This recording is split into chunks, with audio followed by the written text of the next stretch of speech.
tarmacked roads for our nice modern cars to drive down in comfort without bumps and potholes and other obstacles.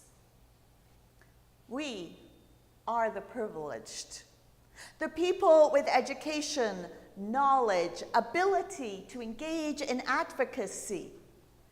By passing by, figuratively and literally, those flag people in poor working conditions, are we abusing our privilege by just the act of not noticing? Now, David, on the other hand, clearly abused his privilege. First, he did not join his troops in battle. He stayed home in the lap of luxury. And second, by his actions surrounding Bathsheba. Yet it seems he did not notice how he was abusing power. Here is Bathsheba on the roof of her house. She has a quiet afternoon and is bathing there, minding her own business.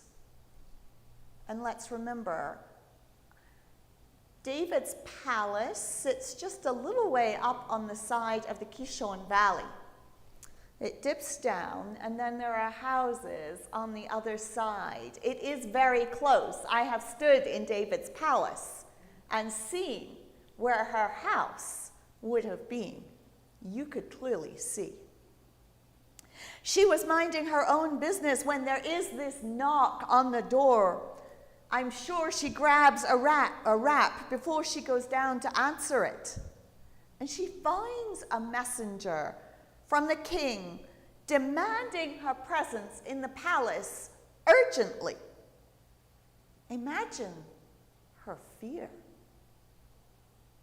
Why did the king want to see her? What was going on?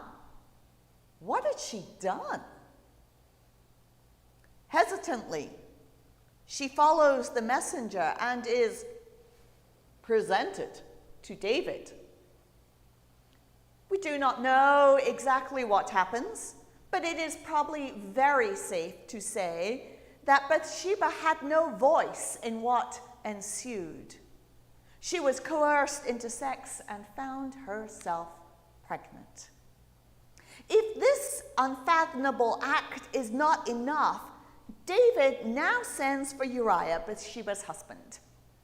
After some conversational niceties, he sends Uriah back to Uriah's own house to wash his feet. This unusual turn of phrase did not mean to go home and stick your feet in the bathtub and rejuvenate them. It was almost certainly meant to have conjugal relations with his wife. No doubt trying to distract on the origins of paternity of Bathsheba's baby. Now, you'll know that the timeline here is a little convoluted and wrapped up, and we don't get it in a linear fashion, but we get the idea of what happened. But Uriah does not go home because he felt that would be unethical. For his troops were out in battle. Why should he get to have the niceties of being with his wife? And he points this hypocrisy out to David. And in one final act of abuse of power, David arranges for Uriah to essentially be killed in battle, ensuring that David could ultimately take Bathsheba as his wife. It is a tale worthy of any soap opera. It is a tale worthy of any political scandal abusing positions of power. And sadly, I am sure we can think of other modern-day examples that pull themes out of this story. Now, on a quick count, within this story, David breaks about every one of the 10 commandments. I went through them all just to check this out, except for keeping the Sabbath holy, unless, of course, this happened on the Sabbath, which we don't know. David's power has gone to his head. He has lost that sense of the line between right and wrong. And because he has power, it is easy for him to step over that line of right and wrong and abuse those that are powerless in the story. I'm pretty sure, though, as we sit here, that we are thinking, we don't have that kind of power. We will never be in this kind of position. We will not let ourselves be in a position of abusing power. Yet, by virtue of us being American, being largely middle or upper class, we are privileged and we have plenty of power. I think the challenge for us as we think of our poor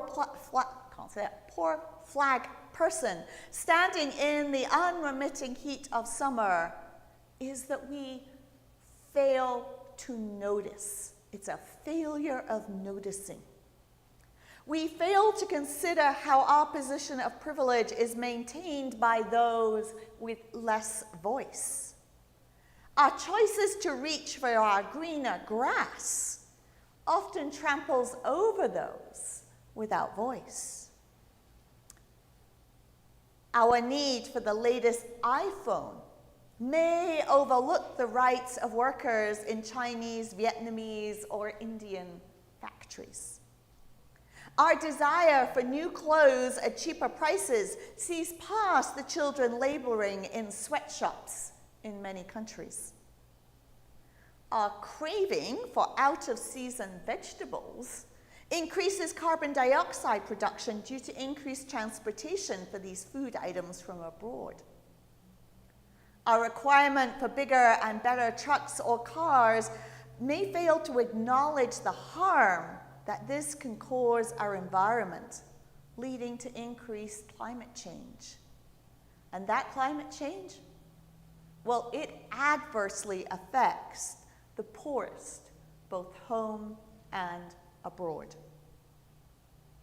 These and other choices we make every single day, often without thought for the balance of consequences that can unfold from our privileged action. And when we do try and think about this, we often throw up our hands in resignation, announcing that we cannot keep track of this. These are too many issues to figure out as you make your way through the day. And we start to lose our way, and we start to stop feeling. We stop paying attention, and we fail to pay attention to the consequences of our actions.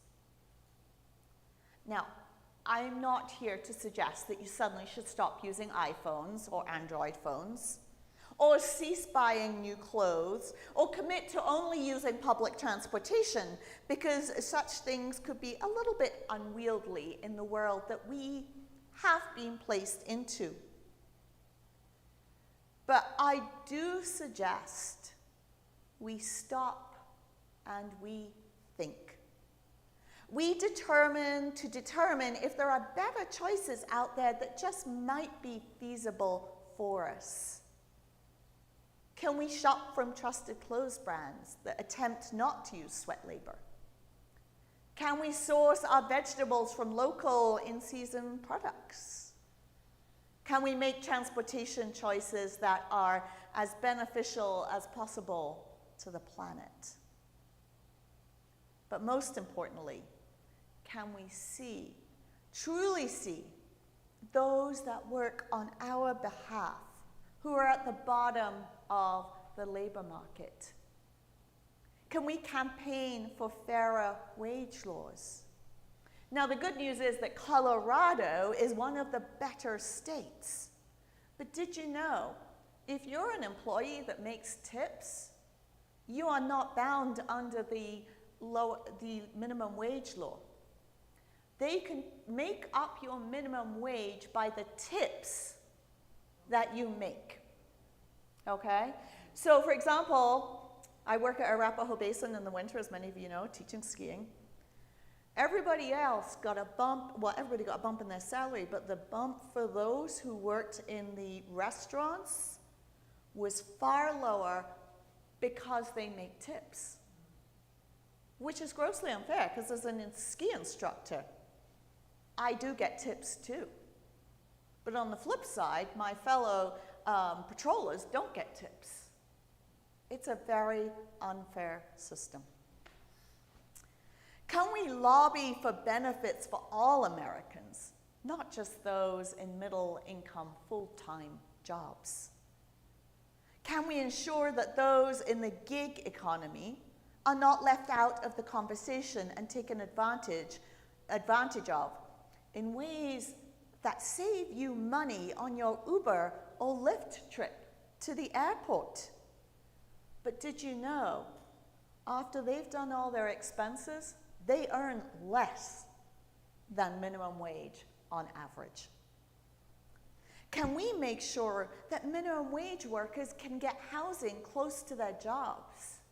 If you work in the ski industry, you can't afford to live in Summit County.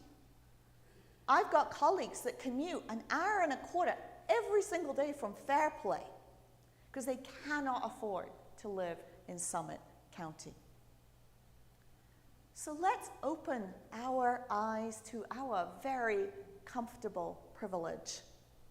Don't exonerate ourselves because we do not see ourselves in positions of power, for we are in positions of power. So let's remember that and use it for the good, with God's grace, to create a better place for all of God's children.